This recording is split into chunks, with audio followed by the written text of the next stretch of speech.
State. My name is Anselm Ojezua. I was born in 1959 in Ibadan, Adeoyo Hospital. And in 1962, my family moved to Benin. And since then, I have lived in Benin till date.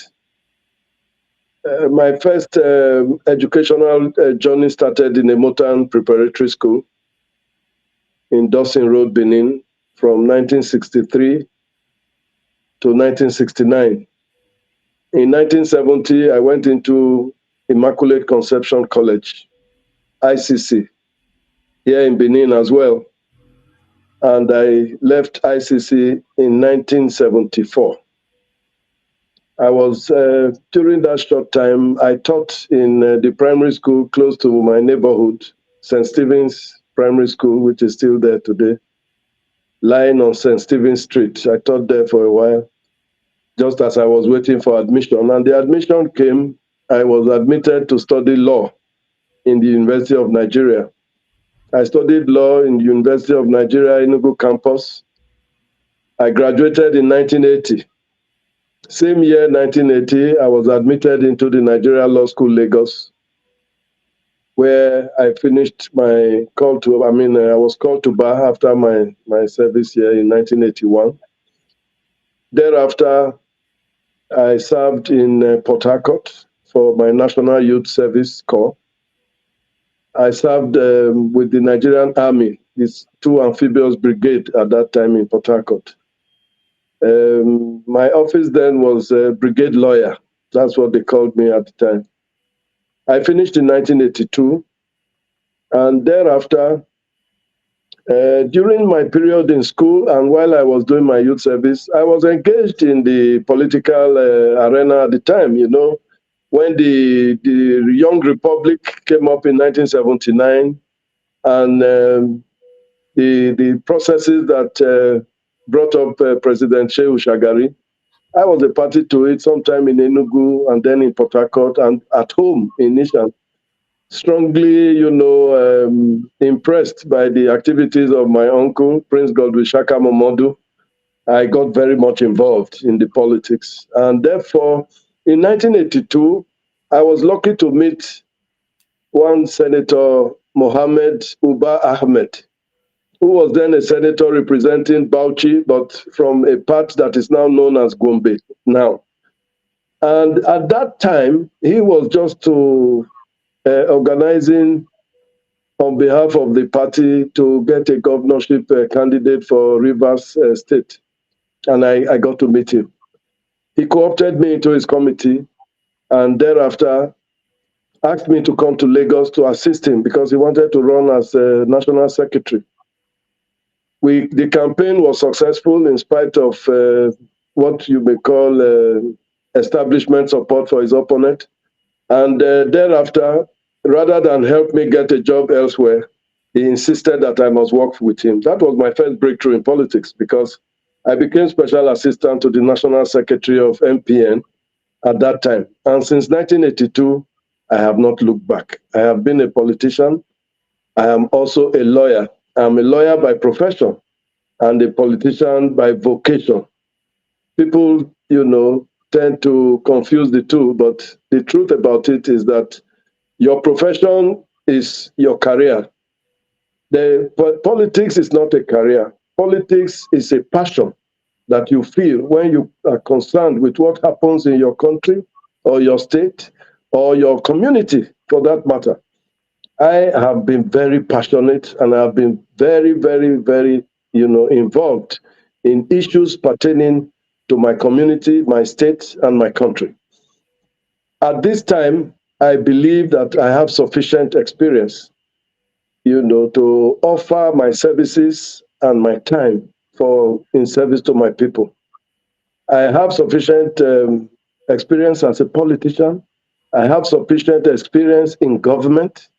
And I believe that both of them put together put me in a very good stead to steer the affairs of our state.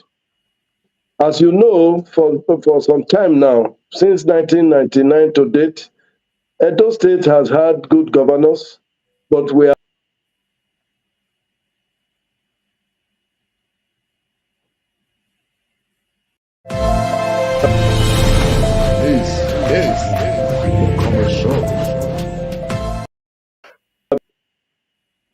Yes. Thank you, viewers of the Comrade Show and TCS blog around the world. Thank you for joining us today. It is a day we have been Plagued waiting with for bad politics. Our political as we begin our series of media chat as we prepare, for the Edo State 2024 governorship election in September 2024. It is not too early, never too early when it comes to governance. So please, you know the drill, share this broadcast both on our YouTube, Twitter, and Facebook channels. Don't watch it alone.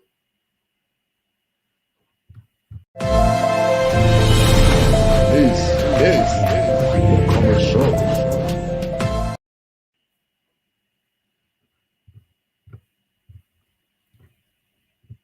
Yes. Comrade Lamte Ponsariaki. Yes. I think we have a little glitch here, the technical glitch with Barrister Anselm with Ojezua. Barrister, please, if you can hear me, you just log back out and back in. We're just starting this conversation. Dr. Agbons, it was just giving us a little background of himself. And what would you make out of it so far? It's absolutely brilliant. He's shown a lot of experience. Very good with data, and it's just telling us about himself. And especially in these days of we're talking about homeboy. Yeah. I think he has ticked that box. Yeah, absolutely. Yes, absolutely. Yes. I mean, looking at his background, it looks like he's been there. He's been part of this process for quite a while. It's not a newcomer. It's not at all. It's not a newcomer. It's not a greenhorn. So it's a big elephant in the house, and I'm sure Edo State diaspora, everybody is watching and listening because we are really looking forward to hearing from him, his vision, if he becomes the flag bearer for the People's Democratic Party, what are going to be his vision for Edo State. And that is what Edo State diaspora want to hear. That is what Edo State people at all want to hear. So, but comrade, let me also ask you, what are your early impressions of Barrister Anselm Ojezua Esquire? I think personally, I think there are some ingredients I'm looking out for, and I think I'm just finding some of them, which is somebody who appears to know his people, who appears to have been with his people for quite a while, and that is very key, because knowing the people, knowing the land, being part of the issues, it's for me very, very key, because the more you are abreast with what the issues are, the better it is for people to believe that you could attend to the issues. I think that is key for me. Barrister, I don't know if you can hear us. If you could, please log out and log back in, and put on your video so we can see you. I know that we're having this glitch. It's something that we don't trust too much when the interaction is with somebody coming from talking to us from Nigeria. I know the network is always playing tricks here and there. So for me, I think that really is what tick that box for me. Somebody who really, because to deal with the issues, you must have some good knowledge of the issues, as it were, and you must have been part of the entire landscape itself. It's difficult to deal with the issues when you actually do not know what the issues are. But so far, from his schooling to his work life he has espoused so far, he seems to be part of the people, and for me, I think that is really, really key. It's very important, comrade. Viewers of the show, we are expecting Barrister Anselm to log back in.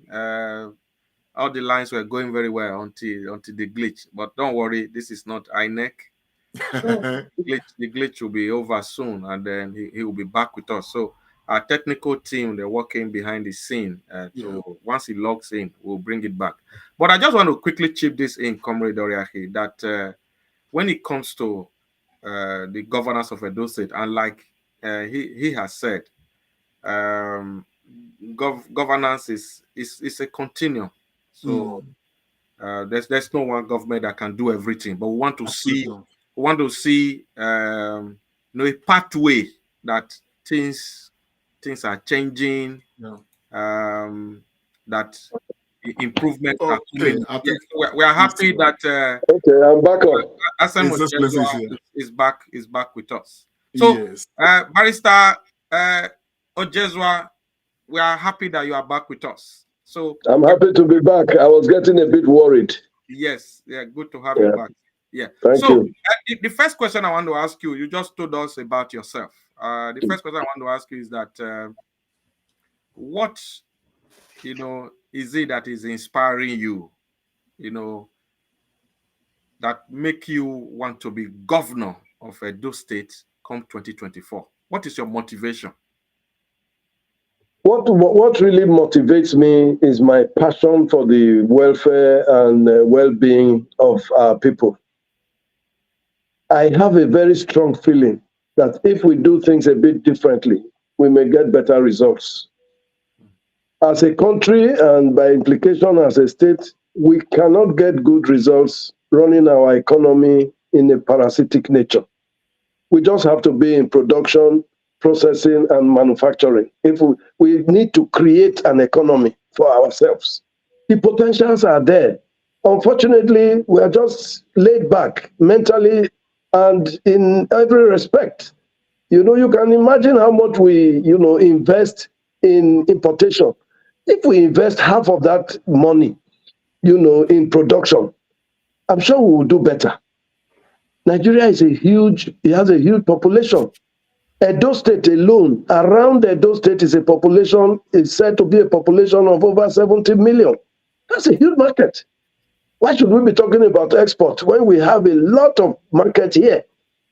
If we now raise the bar, we are able to feed ourselves, we are able to attend to our immediate needs, we are able to sell to our neighbors, and then if we deepen further, then we can begin to talk about export.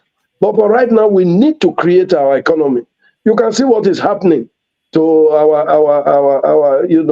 Naira. There was a time in 1972 when the Naira was 50 kobo. Today, 1 million Naira cannot buy $1,000.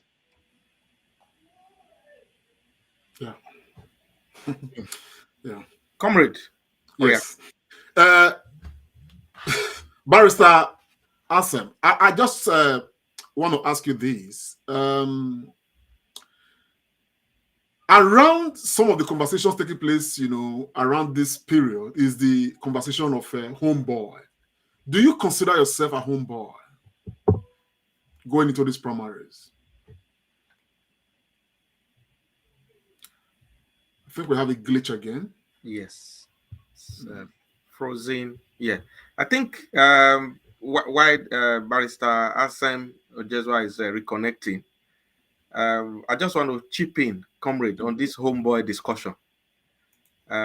It's become like the centrifuge of the political game and master play and interplay in Edo State at the moment. Yes. And I don't know where this has come from. Is it because of the incumbent, or is it because of people coming from Lagos, people coming from diaspora? The whole thing is becoming. I think it's a bit of all of them, but apparently I think it started from the perception that some people in the political circles have of Governor Obaseki. And going forward, the idea that Aswe Udalo has emerged, who a lot of people equally, look at as somebody being, but that is speculation, sponsored by the governor of Edo State. And of course, there are those who have the the thinking that that's where Ighodalo is not part of the people. He doesn't seem to have been part of his Esanhood. And so to that extent, I think it's all about letting the world know that, man, we are more Edos. We are people who are more Edos than others. You understand the picture of what I'm saying now? So that's where the conversation is coming from. There's no doubt about it. So it actually stems from Governor Obaseki down to Aswe Udalo, that many people believe that Obaseki is projecting, and all of that. So people want to distinguish themselves to say, man, look, we are more at home than somewhere like Aswe Udalo. And the issue really is, we don't really know how many homeboys are out there, and how many people that we can say are non-homeboys, within this context. But yeah, just to interject you briefly, while we still waiting, we'll keep an eye on the technical connection between us and Nigeria. As far as Ighodalo have come to say that it's not the number of pepper soup joints that that makes you a homeboy, and some people have actually alluded that that is a huge point from him. I agree. I strongly agree with that point. But for me, when it comes to homeboy, not trying to be elitist, I just think that for all politicians needs to really zero in on like what Barrister Anselm Ojezua was saying. It's about what is it that the ordinary Edo State person need. Yes. For me, those should be the homeboy discussion. Who want to hear discussion, and that is why this series has come up on the comrade show. Want to hear what these people, what they will do in education. When we say education, primary, secondary, and tertiary education, vocational education, what they will do. Want to hear what they will do in health. And again, when we talk about health, it's going to be primary health, secondary health, and tertiary health. What are they going to do? So want to hear what they will do in agriculture. What they will do in transportation, how they will create an enabling environment. Because, like it's often said, government really should not be the one establishing cottage industries. Government should not be the one establishing, processing industry and all that. But they create the environment so that for this to thrive. The private sector will take the lead and take the lead properly. So that's what the conversation about this homeboy thing should actually be around. While I agree with you, this third republic that began in 1999, if we look at it, it's about 25 years old, about 24 years old. Yes. All the while, there is no politician who has not come out to say he's going to do this and do that. They've always promised to do something. As a matter of fact, a lot of them have been very captivating in the plans they dispense. Yes. I mean, they talk about, that they are going to dispense. But 24 years into the Third Republic, I cannot say that Nigeria has actually moved forward. Neither would I say Edo State has moved forward.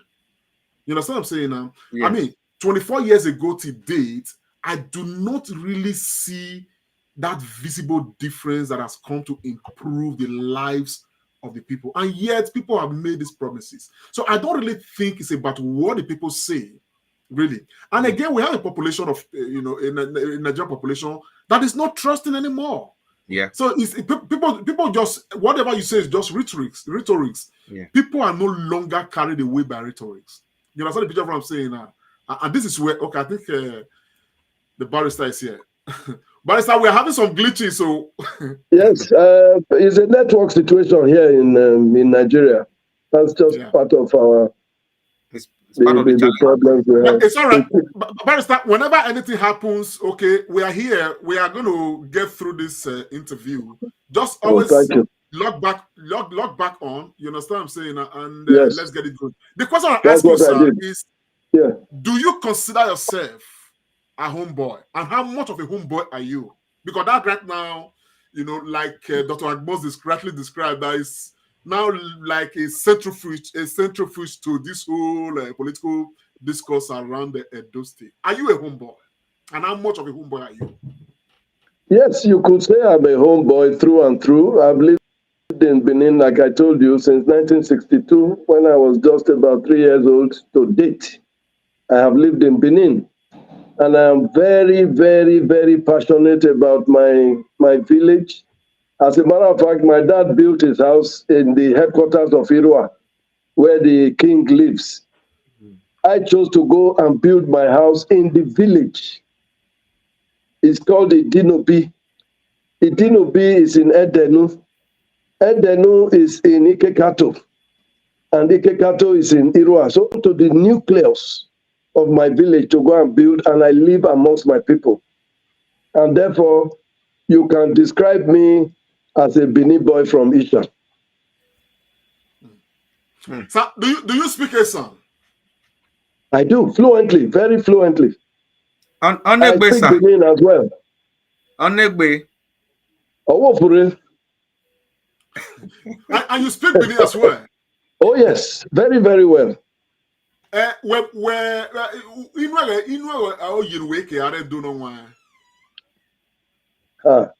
Mekama webana ina kama na we 1962 ade edo meye imaila edore eba meye 1962 and wow. From 1962 Edo primary school. I wasn't even born there. College. I was saying heaven. University we Enugu mare holiday we Adiowa. Edo wa meye even wa Edo even wa we san. Okay. So let me just quickly translate for those who don't understand the language. I know that when we talk about the Edo State diaspora, we are talking about people who, I have a lot of friends who are Igbos, who are Yorubas, who are Hausas, who have made Edo State their home, and they follow this program a lot. What Barrister Anselm Ojezua is saying that in Benin, what he said in Benin language is the fact that he's lived in Benin since 1962, when his dad was posted to Benin, and he has a house, a residence in Benin, and he also has in his hometown in Esan land. So we are trying to define this homeboy in the context of what we are saying in this particular political time. Thank you very much, Barrister. So the question I want to ask, I want to just ask before you come in, I want to ask is, looking at you, sir, I see that you've been around. You know the ropes. Former deputy chief of staff, former commissioner, two-time commissioner, and at some point you were even supervising other ministries. During other past administration. So, in terms of governance, where do you think you stand? How do you see governance? Is it a social contract, or is it a leader that knows it all, emperor-like kind of? So, tell you see the way politics is in Nigeria. So, at those state people want to hear. You see, governance really has to do with a collective arrangement. Nobody knows it all except God. And once you have the attitude that you know it all, the beginning of failure has begun. You must have the attitude that you have limited knowledge, that there are different people who have different, expertise in various areas. My own is to identify the problems. I can then identify those who are equipped to deal with them. They will advise and we will follow their lead because they are experts. That is how it ought to be. Secondly, in order for you to be able to get things done, you must have a way of engaging the community in the governance of their lives. What we find here, we always find a situation where those in government feel that they know everything. They decide where to put the schools. They decide where to do water. They decide where when and where to put the health facilities and all of that, without regard to the people. The kind of administration I think we need is the one that involves the people from the planning stage right down to the implementation stage. Our people are very resourceful. We need to take advantage of their resources. And that is exactly what I intend to do. That is not being done at the moment. People must be involved in governance. And that's why one of the things I tell people when I address them, I say, if you are qualified to make me governor, you must be qualified to govern with me. That's quite powerful. So, I mean, talking about what is being done and what is not being done currently. Earlier you have said that the government, well, you have alluded to it, that the government of Governor Obaseki has done well. What are you coming to do differently? Well, you know what Governor Obaseki has actually succeeded in doing is, number one, to lay a solid foundation for the creation of an economy for us, and perhaps by extension for Nigeria. He has also come up with a 30-year plan that will now serve as a roadmap for whomsoever succeeds him. We will follow those plans and we will adjust as the need arises, depending simply on the expert opinions and advice that we get. We need to get it right, but we cannot even dare to get it right if we don't dare. We have to go in there. You see what is going on now. Obaseki has succeeded in attracting huge investors, albeit foreign and perhaps national. They are here and they are digging in. The products are yet to come. That is why a lot of people think nothing is happening. So much has happened. What we are going to do is to include smaller scale investments that will impact the people directly while we are waiting for these big ones to begin for the results to show. There are so many quick wins we can get involved in terms of food production. You know, I'm sure you must know by now, Edo does not produce the food they eat. The yams we eat come from the north, tomatoes come from the north, maize by which we feed our feed meals comes from the west, so in fact from the north as well. We produce nothing. Meanwhile, there's hardly any state in Nigeria that is as blessed as Edo. Edo, we have tropical forest, we have savanna, we have everything, but we are not in production. We need to be in production. We need to produce, process, manufacture. We need to create that economy, and we can do it. We have education. So we are going to emphasize on technical education. We're also going to emphasize on technology, like I spoke earlier on. So Obaseki has laid a solid foundation. We need to build on it. There are a few things we can do differently, but the aim, the objective remains the same. The direction is good. Don't forget, we have plans for the establishment of industrial parks. We also have plans for the takeoff of the Benin River Port. And by the way, the Benin River Port has a peculiar, positive attribute. It is the only port that is surrounded by solid land, in which case the port area can also be an area for manufacturing. It can also be for an area for plantation, for production. So everything can start and finish right there in that Gili area. That is something we must look into very seriously. Edo it's not very rich in oil, but it's very rich in gas. And gas is what we need for power. We need gas for manufacturing. Look, the potentials of this state is something that even our people in diaspora must tap into. It's huge. And we should do it and do it real quick. Because our economy is threatened by reason of us belonging to Nigeria. The only way we can break off is to create our economy and let Nigeria follow us. That's what we need to do. We don't need to go down with Nigeria. We need to take Nigeria up. Very good, sir. Sir, just before you come on, I just want to do a follow-up question. Sir, honestly, for everybody who is very, closely linked, to Edo State, who know the politics of Edo State, everybody can attest to your loyalty to Governor Obaseki.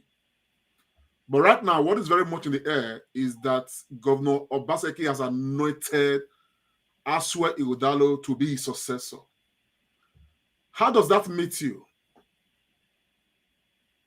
Well, I still consider that in the realm of speculation because before I started my journey for governorship, I went to him and I let him know what my intentions are. He advised that I should go into consultation across board with the leadership of the party, which is what I've been doing for several months now. And I think 3 or 4 months into that quest, he sent for me himself to get an update as to how far I have gone in my journey. And I updated him accordingly. And of course, I also shared with him some of the experiences that I have had, having regards to the challenges we are facing, even in our party. My interaction with leaders across board indicate that there's room for, for reconciliation, there's room for engagement. And I told him so too. I also shared with him some of my challenges as I went along. And he assured me that he was going to send me support. And I'm still very confident that he will send that support to me. So I think that it's in the realm of speculation, perhaps because there are, some people in government who openly provide my friend with the logistics support, security. I see all of them going around and all that, but I'm not bothered about that. I know that the governor is very, very central to making a decision as to who succeeds him, but I also know that he can't do it alone. PDP is a leader's party. We are operating a democracy. The governor knows very well that he will need the support across board. And me, I would rather be a candidate of our leaders who will tell the governor that I am the best option, rather than to be a governor's candidate that is not acceptable to leaders. I don't want that. I need the leaders not just to become governor, I also need them to help me govern. That is one area I think we are going to work on very seriously. Because if you want to involve community in governance, then the leaders must play the role. Wow. Dr. Bones, I don't know, if you don't mind, sir, I just want to have just one more follow-up question. Yeah, go ahead, sir. Sir, I just want to, because some of us are, closely watching what is happening along the landscape, from PDP to APC to Labour Party. We're just monitoring what the barometer is. We equally know that PDP is reasonably divided along the lines of what we hear. We hear the legacy PDP and the Governor Obaseki-led PDP, and people are beginning to speculate. I'm glad that you've talked about the possibility of reconciliation. How far and how well is that coming? Because people are already speculating that there's a possibility that the PDP may have parallel primaries, with the legacy PDP bringing in their own candidate and the governor's PDP bringing her own candidate, and at the end of the day, it all becomes a marketplace for the courts to start making judgments. How are you looking at all of these?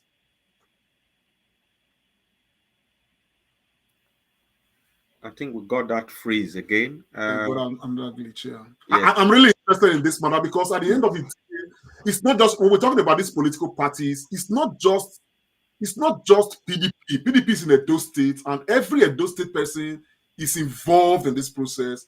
Everybody's interested. Yes, I don't know if you got my last question, sir. I was just asking, so the issue of reconciliation vis-a-vis, juxtaposed against what's already happening, how is that coming? Can you hear me? Yeah, we can hear you, sir. We can hear you. Okay. Thankfully, the answer to your question is that the process of reconciliation has started. The National Working Committee called a stakeholders meeting last Tuesday in Abuja, which I attended myself.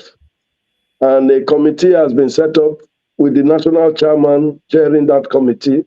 So some prominent Edo leaders, former governors, former deputy governors, and the main, shall we say, the main participants in the dispute. They are also there. The governor is a member of that committee. Chief Danobi, who is the national vice chairman, is also in that committee. We believe very strongly that something good will come out of that their effort. Okay.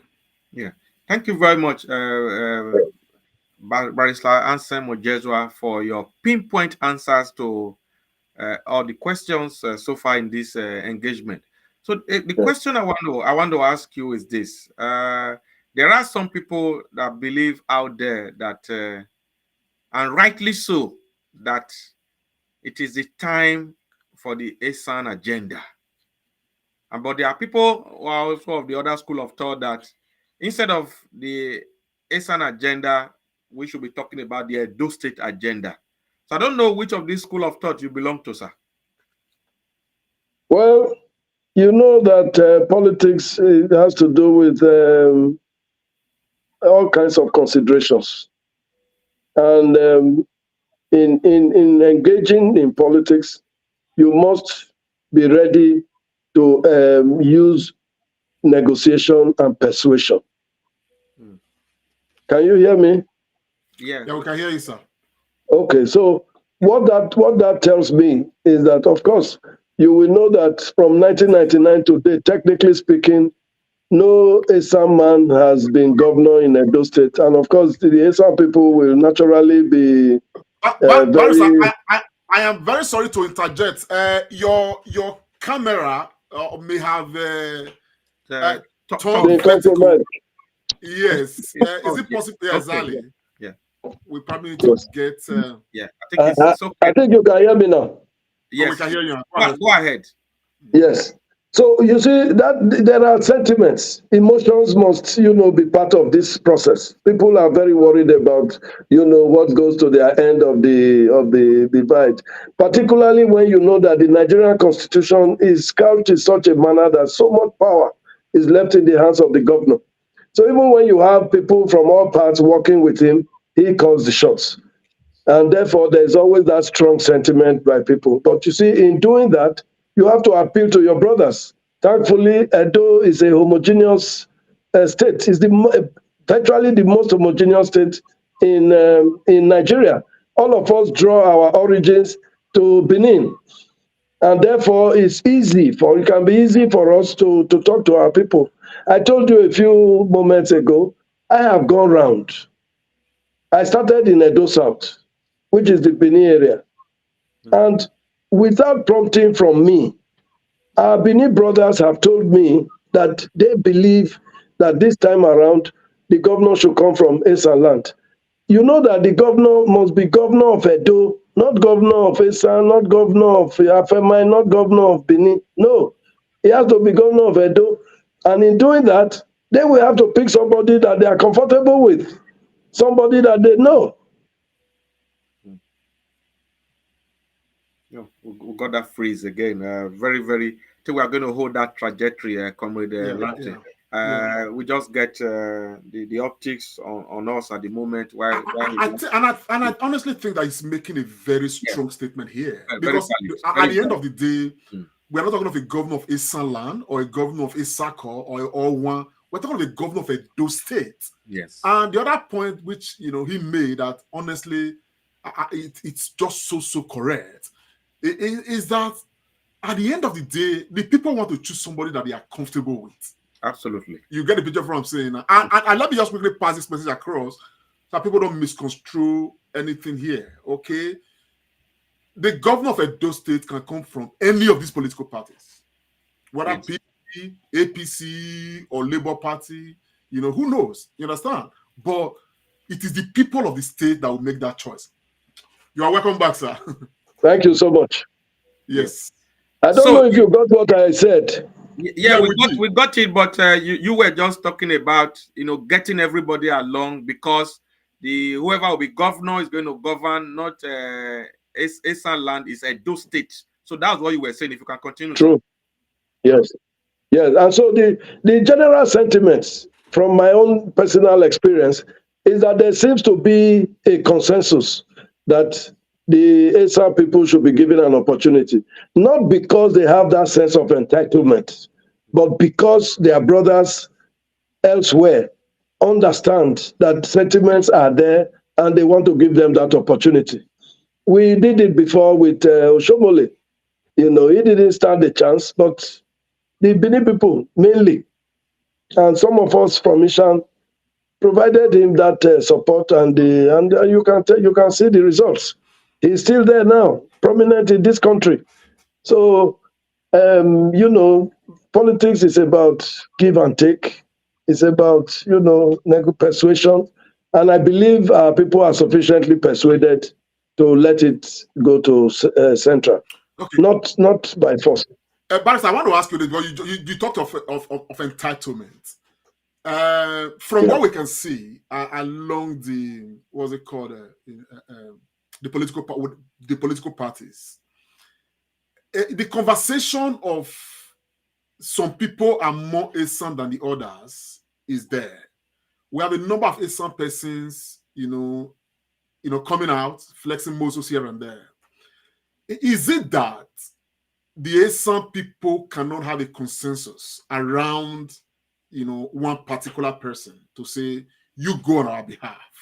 Because we have so many Esans, you know, here and there across the different political parties. And so people are beginning, I mean, we even hear the Esan people criticize one another.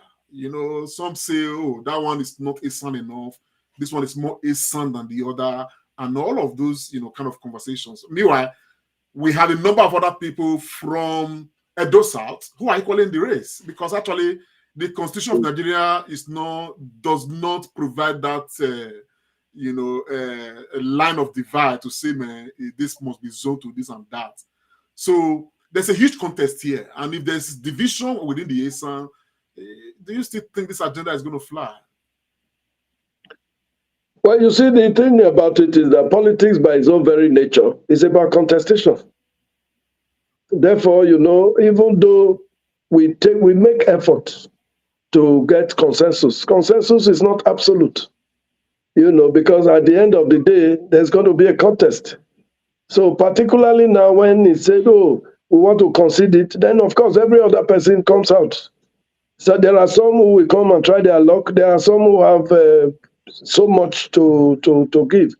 My own understanding of it is that there has been no time in the past where we say it must go to this area. No. What we have done is when the leaders, I hope you can hear me. We can hear you, just that your camera has flipped again. If only can be repositioned. Yes, that is the thing. You know, it seems to me that people keep disturbing in spite of my do not disturb that I have put on this yes. thing. Yeah. So if you can twist the camera, yeah. Okay, back on. that's fine. Yes. So, you know, your ability to get that consensus determines your fate. I told you a moment ago, when we agreed on Oshomole, it doesn't mean that the other people did not contest against him. There were people contesting from other parts of the state. But we had agreed as leaders at the material time. And what we agreed was what came to play. So whatever you see people, once leaders reach a consensus, and by consensus, I am telling you, 60% is a fantastic result in the political arena. Yeah. You don't need 100% consensus or even 90%. Once you have the numbers, then you can go for it. In the case of Edo, I emphasized a moment ago that we are looking for a governor of Edo, not governor of Esan. So it is not right for you to leave that responsibility for Esan people alone. It's not going to work. Number one, it's not possible. Esan people have when you have so many children looking for something, then of course you have so many groups rooting for them. Those who will decide this are those from Edo South and Edo North. They will decide that, okay, we consider that it should go to Edo Central, but it must be somebody that is acceptable to us, somebody we can live with, somebody we trust. So that's how it works. And I believe that is what will play out. Thank you very much, sir. Dr. Agbons, I don't know if you want to call me, otherwise I have another question for Barrister. I asked this question that Barrister has just wired down. Yes. So take the mic. Barrister, I'm going to ask you this. This one is to the Edo State Diaspora constituency. Okay, and I don't know if you can hear me, sir. I can hear you. Lovely. So I'm going to... if you, and I'm sure you do know that we have a number of, quite a huge number of Edo State indigenes living in diaspora, so many of them. And yes, in 2020, the Edo State diaspora community was hugely involved in the electoral process that saw the re-election of Governor Baseki. And one of the motivating factors was that the diaspora largely saw a fear, wherein they themselves can make huge contributions to Edo State and all of that. Yes. And so far, it doesn't seem to have materialized. Edo State diaspora participation in the governance of Edo State doesn't seem to have materialized as expected. In that aspect, what would you say you would do if you become governor of Edo State that will make the participation of the diaspora community visible in your government? Well, you heard a moment ago, I made the statement that I didn't know everything and that I was going to have an attitude that is open and accessible, to expert opinions. You know as well as I do that our diaspora have huge investment in Edo in terms of monies they send home. Yes. Huge sums of money that you will not believe. Monies that will make your budget look a fraction. But these monies are not regulated. Absolutely. It's thrown at their families just to give them succor. These are monies that could be used for investments that will impact those families even better than what we have. But you cannot use a person's resources without the person's involvement. And therefore, we are going to have to sit down with our brothers in diaspora to say, look, how do we engage in such a manner? We can let you know what our programs are. You can also suggest things we can do by reason of where you live and how they do things there. There are a lot of things that are done there that can be done here. So why can't we engage? To say, okay, let's do it this way. We agree on it. We come up with a model. We set up an administrative organ for it on a PPP level, which is still constitutional and legal, that will give them sufficient confidence to invest in it, as well as we are going to do. We just have to do these things. We need to deepen the economy of our state. Private sector is really the vehicle that can deal with the issues of employment. There's no way government can employ. Government is a regulatory organ. Government can give policy. Government will implement. But the real vehicle for development is private sector.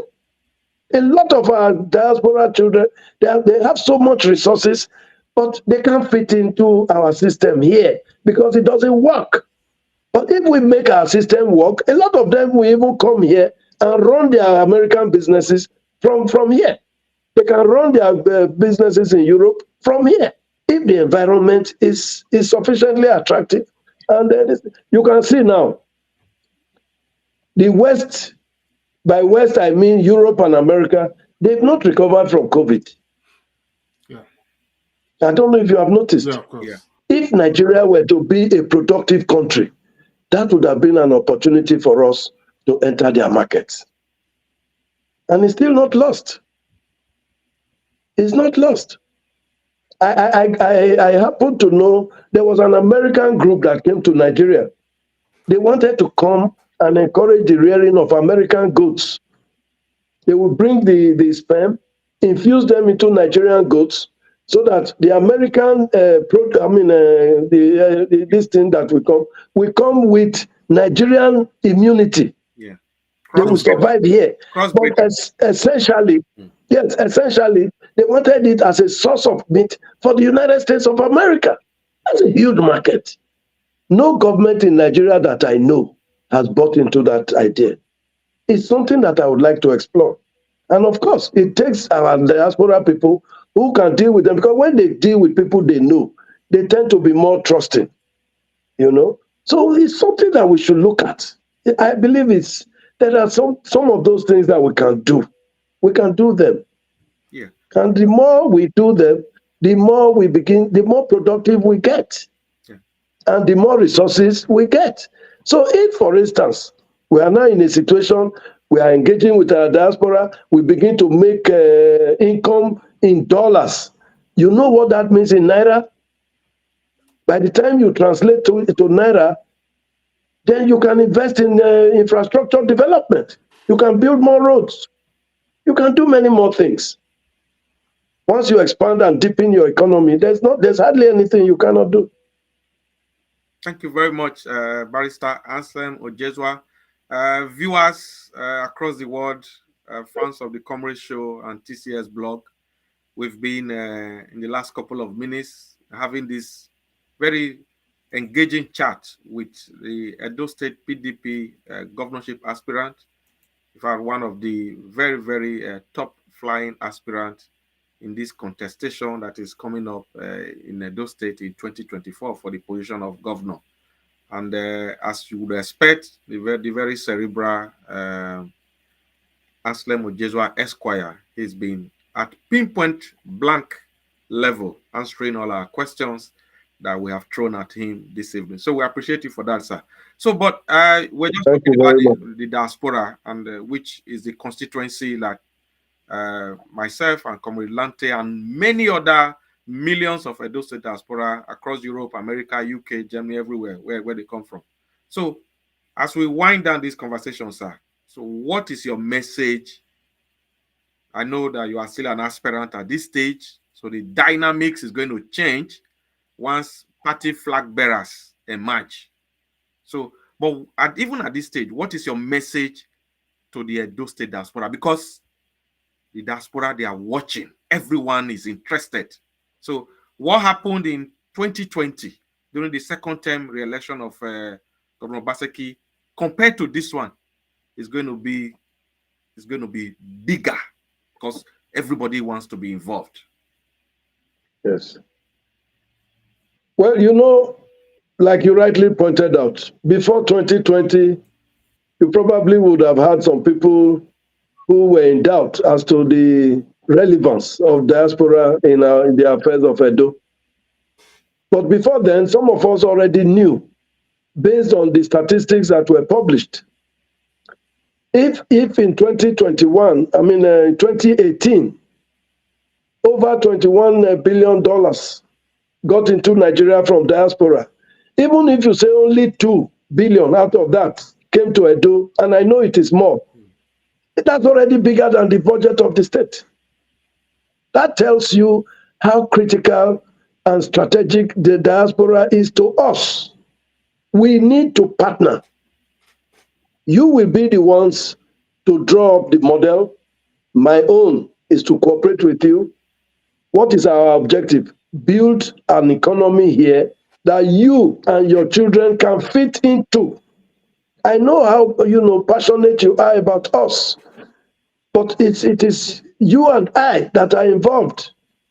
you want a place to retire to in relative comfort, you know, and you know, it's going to be so good if we start some of these initiatives and you see the results just as you plan, then you'll be encouraged to do more. So let us start it together. I believe that, very sincerely, I believe that diaspora can do so much to help us here.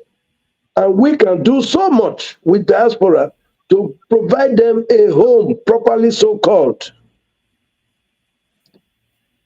So that is my message. Let us partner. Thank you very much. Let us partner. Yeah. So, comrade, Yes. take the mic. I have, as we wrap up in the next 5 minutes, I have one other question for Barrister Ojezua. Over to you, comrade. Yes, thank you very much.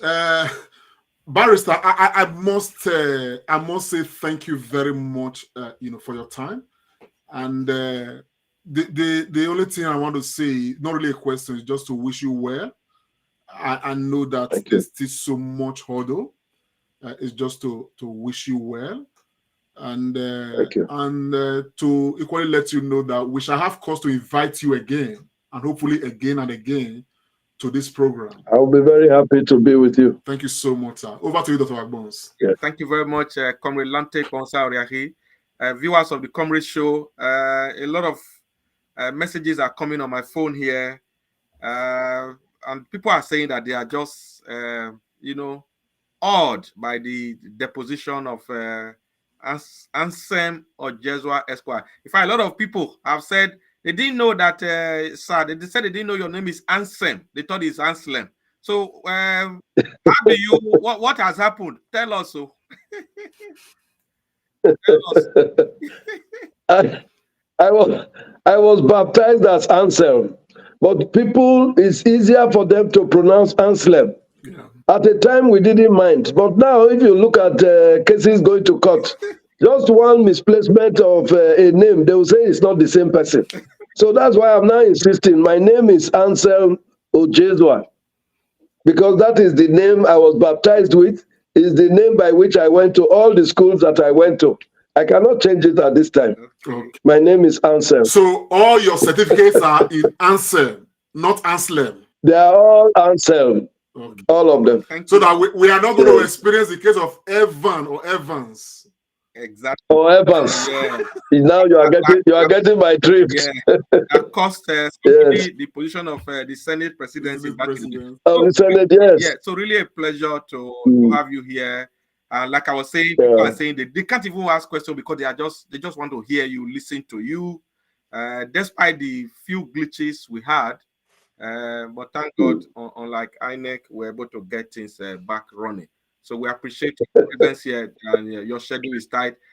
Edo State Diaspora, this is just the beginning. More conversations are going to come up on this program. Barrister Ojezua has also promised to be back here at any time we'll call to talk to the people. And like he has said today,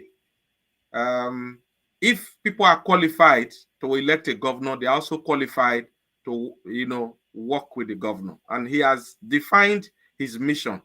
It's a governance that is inclusive, everybody carried along, especially our constituency, which is the diaspora. And he's been able to provide some data, and he was just being magnanimous, and he was just being a little bit even conservative, you know, referring to the over $21 billion of, you know, foreign currency that goes to Nigeria. And he even said even that if it's $2 billion out of that, it's more than the budget of some states.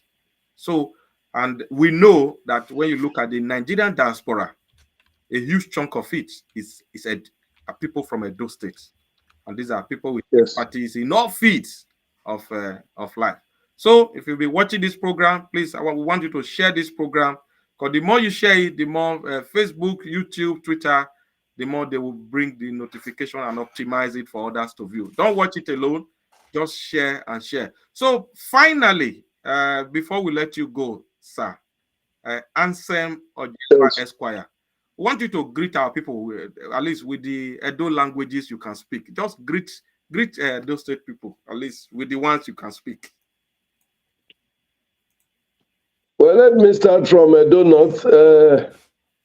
Wamo, and then for the Ora people, I say yes. For the Ishans, Ibokamana, Wabulo, and for my people in Benin, Wabewaru, Osaguwaro. Thank you, sir. Thank you so much. God bless all of you. Yeah, thank you. If we can get your camera back, the thing has switched again. Yes. Yeah, we are going to, because we are going to really, ask that you keep doing the work you are doing, like Comrade Oriahe has said. We all want the best for Edo State, because, like we always say, east or west, home is the best. Home is home. And we always say it in Benin. Owayowa. And Edo where Owai Mama translated. If the homestead is not good, you don't whistle. You won't go to the farm. The farm and whistle, because a lion may just come out and devour. So it's always good to put the homestead in order. So, Comrade Bonsa, I don't know if you have your final shot before we call it a day. I'm just pleased. I'm just pleased because the way Barrister Anselm identifies with the land, it's just pleasing to my heart. It makes me very, very comfortable, and I think it's the beginning of what we need to see. It gives me a lot of comfort that I'm talking with somebody whom I can identify with. If I speak Ishan, he understands. If I speak Bini, he understands. I speak, Ura, he understands. And all of that. It's. So I just want to say thank you very much. Keep doing what you are doing, and we just wish you the best. And that's what we can say at this moment. But hopefully, we shall bring you here again, and hopefully again and again. Thank you so much. I appreciate you guys. Thank you for the work you do. Thank you, sir. Yeah, well done. Viewers of the Comrade Show, it is on that note that we are going to anchor on today's show. We wish you all a Merry Christmas. We still got a Sunday before Christmas, and we'll talk about that more next week. Our colleague and our brother, Austin Iremiran, wasn't able to be with us. I will give you more information about him. He's fine, but had a family bereavement. We'll let you know as the event unfolds. So do have a blessed week, and God bless you. Compliment of the season. It's bye from. Peace. Commercial.